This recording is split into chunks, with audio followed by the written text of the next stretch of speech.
Hi friends, പുതിയൊരു സ്റ്റോറിയിലേക്ക് എല്ലാവർക്കും സ്വാഗതം. അങ്ങനെ നമ്മുടെ വേതാളവും വിക്രമാദിത്യനും കാട്ടിനുള്ളിൽ അകപ്പെട്ടിരിക്കുകയാണ് കേട്ടോ. ഇവിടെ ഇവരുടെ റൊമാൻറ്റിക് ആയിട്ടുള്ള രംഗങ്ങളൊക്കെയാണല്ലോ കാണിക്കുന്നത്. അങ്ങനെ ഇവർ പരസ്പരം അടുക്കുകയാണ് കേട്ടോ. അങ്ങനെ വിക്രമാണെങ്കിൽ വേദയോട് ചോദിക്കുന്നുണ്ട്, അല്ല എന്നാലും നീ എന്തൊക്കെ പ്രശ്നങ്ങൾ ഉണ്ടായിട്ടും നീയാണെങ്കിൽ എന്നെ രക്ഷിക്കാനേ ശ്രമിച്ചിട്ടുള്ളൂ. പല പ്രശ്നങ്ങളും പോലീസും ആരൊക്കെ കൈ കഴിഞ്ഞാലും നീയാണ് എല്ലാം ഏറ്റെടുത്ത് എല്ലാത്തിൽ നിന്നും എന്നെ ഊരിയെടുക്കുന്നത്. പക്ഷേ ഇത്തവണ മാത്രം ഇതെന്തു പറ്റി? നീ എനിക്കെതിരെ സാക്ഷി പറഞ്ഞത് എന്തായാലും സത്യത്തിനും നീതിക്കും വേണ്ടിയൊക്കെ പോരാടുന്ന ഒരു ജഡ്ജിയുടെ മകളായതുകൊണ്ടാണോ എന്നൊക്കെ ഇങ്ങനെ ചോദിക്കുന്നുണ്ട് കേട്ടോ. ഈ അവസരത്തിൽ വേദ പറയുന്നുണ്ട്, അത് മറ്റൊന്നല്ല, ഇപ്പോൾ എന്നെ വാസവൻ ഇവിടേക്ക് തട്ടിക്കൊണ്ട് വന്നല്ലോ. ഇതേ സ്ഥാനത്ത് ഞാൻ നിങ്ങൾക്ക് അനുകൂലമായിട്ട് നിന്നിരുന്നെങ്കിൽ, നിങ്ങൾ പുറത്തിറങ്ങിയിരുന്നെങ്കിൽ നിങ്ങളെയായിരിക്കും ഇതുപോലെ കൊണ്ടുവരുന്നത്. പിന്നെ നിങ്ങളുടെ പൊടി പോലും കാണില്ലായിരുന്നു. നിങ്ങളുടെ ജീവനെ ഭയന്നിട്ടാണ് ഞാനിതെല്ലാം ചെയ്തത്. അല്ലാതെ നിങ്ങളോട് സ്നേഹമില്ലാഞ്ഞിട്ടോ അല്ലെങ്കിൽ വെറുപ്പുള്ളത് കൊണ്ടോ ഒന്നുമല്ല. നിങ്ങൾ വിശ്വസിക്കുന്നുണ്ടോ ദർശന കോടതി മുറിയിൽ പറഞ്ഞതൊക്കെ സത്യമാണെന്ന് എന്നൊക്കെ ഇങ്ങനെ നമ്മുടെ വിക്രം ചോദിക്കുന്നുണ്ട്, വേദ ചോദിക്കുന്നുണ്ടേ. അപ്പോൾ വിക്രം പറയുന്നുണ്ട്, ഇല്ല, അതൊരിക്കലും ഇല്ല. ദർശൻ പറഞ്ഞതൊക്കെ സത്യമാണെന്ന് ഞാൻ ഒരിക്കലും ചിന്തിക്കുന്നില്ല. കാരണം പലപ്പോഴും നിൻ്റെ വീട്ടിൽ നിന്നും അതുപോലെ ഞാനും എൻ്റെ വീട്ടുകാരും ഒക്കെ കൂടി നിന്നോട് പറഞ്ഞിട്ടുണ്ട് നീ തിരികെ നിൻ്റെ വീട്ടിലേക്ക് പോകണമെന്ന്, ആ സൗഭാഗ്യങ്ങൾക്കിടയിൽ പോകണമെന്ന്. പക്ഷേ അതെല്ലാം വെടിഞ്ഞ് ആ സൗഭാഗ്യങ്ങളെല്ലാം നഷ്ടപ്പെടുത്തി നീ എൻ്റെ കൂടെ എൻ്റെ ഭാര്യയായിട്ട് ഇനി ജീവിക്കുകയുള്ളൂ എന്ന് പറഞ്ഞ് വന്നതോടുകൂടി നീ എന്തുകൊണ്ടാണ്, നീ എങ്ങനെയുള്ളവളാണെന്ന് എനിക്ക് മനസ്സിലായി. അതുകൊണ്ട് ഒരിക്കലും എന്നെ വെറുപ്പോടെ കാണുന്ന ഒരാളാണ് എന്ന് ഞാൻ മനസ്സിലാക്കുന്നില്ല എന്നൊക്കെ പറയാൻ കേട്ടോ. ഈ സമയത്ത് വേദ പറയുന്നുണ്ട്, ഞാൻ നിങ്ങളെ രക്ഷിക്കാനേ നോക്കുകയുള്ളൂ. പക്ഷേ ഇതെല്ലാത്തിൻ്റെയും ഒടുവിൽ വാസവൻ പറയുമ്പോഴാണ് ഇതിൻ്റെ പിന്നിലുള്ള സത്യാവസ്ഥ ഞാൻ മനസ്സിലാക്കുന്നത്. നിങ്ങളൊരു പെൺകുട്ടിക്ക് വേണ്ടിയിട്ടായിരുന്നു ഇതൊക്കെ ചെയ്തതെന്ന് അറിഞ്ഞപ്പോൾ എനിക്ക് അഭിമാനവും സന്തോഷവും ഒക്കെ തോന്നി എന്നൊക്കെ പറയാൻ കേട്ടോ.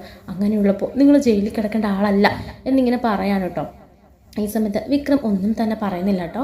എന്നിട്ട് വിക്രമിനോട് ചോദിക്കുന്നുണ്ട്, അല്ല ഇപ്പം എന്താ ഒരു സോഫ്റ്റ് കോർണറൊക്കെ ഇങ്ങനൊന്നും അല്ലായിരുന്നല്ലോ എന്നോട് സംസാരിക്കുന്നത് എന്നൊക്കെ പറയാൻ കേട്ടോ. ഈ സമയത്ത് വിക്രം പറയുന്നുണ്ട്, ഇങ്ങനെയൊക്കെ സംസാരിച്ചാൽ പോരാ എന്നെനിക്ക് തോന്നി, അത്രേ ഉള്ളൂ എന്നൊക്കെ പറയാണ്. ഇത് കാണുമ്പോൾ വേദിക്ക് ഒരു ചെറിയ പുഞ്ചിരിയൊക്കെ പറഞ്ഞിട്ടുണ്ടേ. ഈ സമയത്ത് വിക്രം ചോദിക്കുന്നുണ്ട്, നിന്നെ എല്ലാ കാര്യത്തിലും അനുകൂലിക്കുകയും സ്നേഹിക്കുകയും ഒക്കെ ചെയ്തിരുന്ന അമ്മ പോലും നിന്നെ വെറുത്തില്ലേ എന്നൊക്കെ പറയുമ്പോൾ വേദ പറയുന്നുണ്ട്, അതൊന്നും സാരിയില്ലാന്നേ. അമ്മയുടെ മനസ്സ് എനിക്കറിയാം.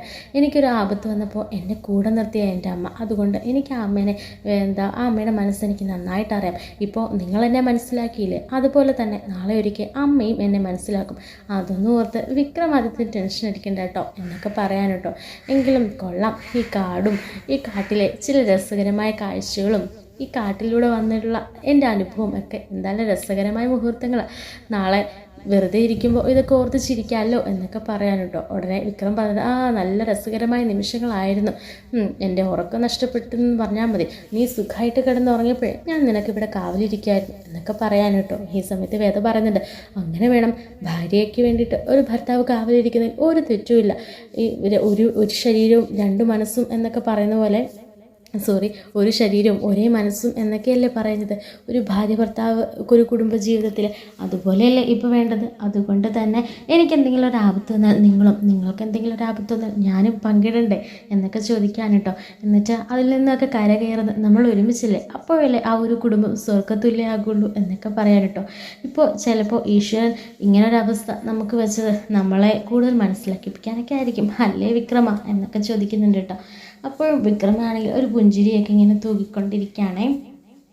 ശേഷം കാണിക്കുന്നത് വേദയുടെ കഴുത്തിലാണെങ്കിൽ ഒരു ചെറിയ പുഴു വന്നിങ്ങനെ ഇരിക്കാൻ കേട്ടോ. ചെറുതെന്ന് പറഞ്ഞാൽ ഇത്തിരി വലുത് തന്നെയാണ് കേട്ടോ. ഒരു അപകടകാരിയായ പുഴുവാണേ.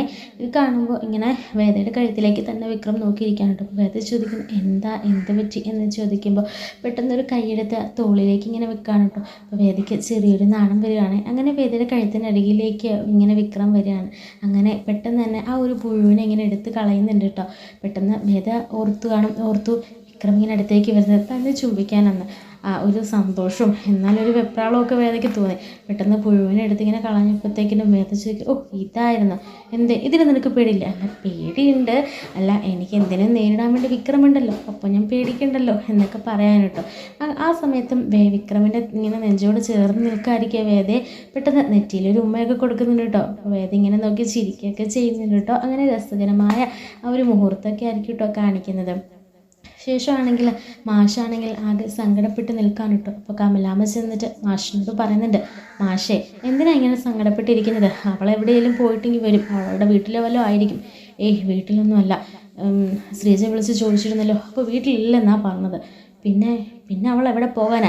അവൾ വേണമെങ്കിൽ വിക്രം ഇറങ്ങിയതിൻ്റെ ദേഷ്യത്തിന് എവിടെയെങ്കിലും ഇരിക്കായിരിക്കും. മാഷ് വിഷമിക്കൊന്നും വേണ്ട, മാഷ് എന്തിനാ ടെൻഷൻ അടിച്ചത്? അവളെ അന്വേഷിച്ച് പോയ എൻ്റെ മകനെ പോലും ഇപ്പോൾ കാണുന്നില്ല, അതിൻ്റെ ടെൻഷനില്ല ഞാൻ എന്നൊക്കെ പറയാൻ കേട്ടോ. ഉടനെ മാഷ് പറയുന്നില്ല, നിനക്ക് നിൻ്റെ മകൻ്റെ കാര്യം മാത്രം, എനിക്കത് മാത്രം നോക്കിയാൽ പോരല്ലോ, മകനെ വിശ്വസിച്ച് കയറി വന്നൊരു പെൺകുട്ടി ഉണ്ടല്ലോ, അവളുടെ കാര്യം കൂടെ നോക്കണ്ടേ എന്നൊക്കെ പറയുന്നുണ്ട് കേട്ടോ. അപ്പോൾ ഇതെല്ലാം കേട്ട് നന്ദിനിയാണെങ്കിൽ വർഷേനെ ഫോൺ വിളിക്കുന്നുണ്ടേ. അങ്ങനെ വർഷേനോട് പറയുന്നുണ്ട്, വർഷേച്ചി അവിടെ വേദിയൊന്നും വന്നിട്ടില്ലല്ലോ. വേദിയോ? ഇവിടെ വന്നിട്ടില്ല, ഇന്നലെ രാവിലെ ഇവിടെ വന്നിരുന്നു എന്ന് അമ്മയൊക്കെ പറയുന്നത് കേട്ടു, ഞാൻ കണ്ടില്ല. എന്താ നന്ദിനി? അത് പിന്നെ വർഷേച്ചി ഞാനൊരു കാര്യം പറയാം, ആരോടും പറയല്ലേ. എന്താ കാര്യം പറ? അത് പിന്നെ വേദേനെ ഇന്നലെ മുതൽ കാണുന്നില്ല, വേദ വീട്ടിൽ വന്നിട്ടില്ല. നീ എന്താ സംഭവം എന്നറിയില്ല. ഇപ്പോഴേ വേദയുടെ പുറകെ വിക്രമിനെ കാണാനില്ല. ഇനി വാസുവൻ പിടിച്ച് രണ്ടെണ്ണത്തിനെ തൂക്കി കൊന്നൊന്നും അറിയത്തില്ല.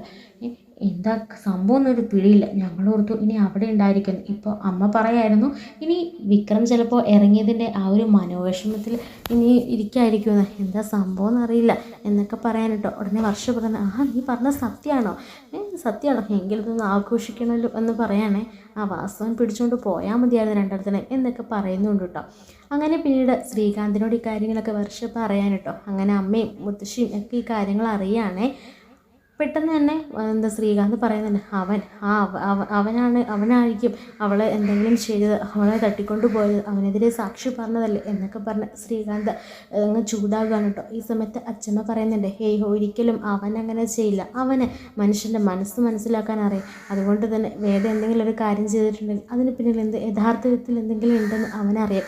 ഇതിപ്പോൾ വേറെ ആരെങ്കിലും ആയിരിക്കും, അല്ലെങ്കിൽ എൻ്റെ മോൾക്ക് എന്തെങ്കിലും ഒരു അപകടം സംഭവിച്ചായിരിക്കും. എന്തായാലും എത്രയും പെട്ടെന്ന് എൻ്റെ മകളെ കണ്ടെത്തും, അതിന് മറ്റാരും വേണ്ട, വിക്രം മാത്രം മതി. അങ്ങനൊരു സ്വഭാവമാണ് അവൻ എന്ന് പറയാനുണ്ടോ.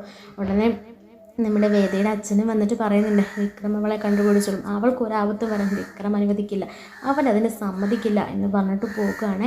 ഇത് കേൾക്കുമ്പോൾ ശ്രീകാന്തിനും വർഷയ്ക്കും ഒക്കെ ദേഷ്യം വരികയാണ് കേട്ടോ. ഉടനെ വർഷ ശ്രീകാന്തിനോട് പറഞ്ഞിട്ട്, പിന്നെ വിക്രമം കൊണ്ട് രക്ഷിക്കും, ഇതേ വിക്രം തന്നെ തട്ടിക്കൊണ്ട് പോയതാണ്, അതെനിക്ക് 100% ഉറപ്പാണ്. വിക്രമിനെതിരെ സാക്ഷി പറഞ്ഞതല്ലേ, എന്തായാലും ഒരു ഗുണ്ടയല്ലേ, അവന് ഇങ്ങനെയുള്ള സെൻറ്റിമെൻറ്റ്സും കാര്യങ്ങളൊന്നും ഉണ്ടാവില്ല എന്ന് പറയാൻ കേട്ടോ. ഇത് കേൾക്കുമ്പോൾ ശ്രീകാന്തൻ പറഞ്ഞിട്ട്, അതെ ശരിയായിരിക്കും, സത്യാവസ്ഥ എന്താണെന്ന് നമുക്ക് മനസ്സിലാക്കാം, കുറച്ച് നേരം കഴിയുമ്പോഴത്തേക്കിനും എന്തായാലും എന്തെങ്കിലും ഒരു തുമ്പ് കിട്ടില്ലല്ലോ എന്നൊക്കെ പറയുന്നുണ്ട് കേട്ടോ ശ്രീകാന്തും. ശേഷം കാണിക്കുന്നത് വേദയും വിക്രമും കൂടെ ഇങ്ങനെ കാട്ടിൽ ഇങ്ങനെ നടന്നുകൊണ്ടിരിക്കുമ്പോഴായിരിക്കും പെട്ടെന്ന് വാസുവിൻ്റെ ഗുണ്ടകളെല്ലാം കൂടെ വരികയാണ് കേട്ടോ. അങ്ങനെ ഇവരെ ഒന്നും കൂടെ ആക്രമിക്കാനൊക്കെ ശ്രമിക്കുമ്പോൾ പെട്ടെന്ന് നമ്മുടെ വേദനെ അവരുടെ കയ്യിൽ നിന്നും രക്ഷിക്കുന്നുണ്ട് കേട്ടോ വിക്രം. അങ്ങനെ വേദനെ ചേർത്ത് പിടിച്ചുകൊണ്ടായിരിക്കും എല്ലാത്തിനെയും തല്ലി ഒതുക്കുന്നത്. ആ ഒരു സമയത്തൊക്കെ വേദയുടെ കണ്ണിലെ പ്രണയം വിക്രമം മനസ്സിലാക്കുന്നുണ്ട് കേട്ടോ. എന്നിട്ട് വേദ ചോദിക്കുന്നുണ്ട്, ഇവിടെ നിന്ന് വീട്ടിലേക്ക് എത്തുമ്പോൾ ഈ വിക്രമിൻ്റെ സ്വഭാവം മാറുമോ, അതോ ഇവിടെ ഉണ്ടായിരുന്ന സ്വഭാവമാണോ എന്ന് ചോദിക്കും.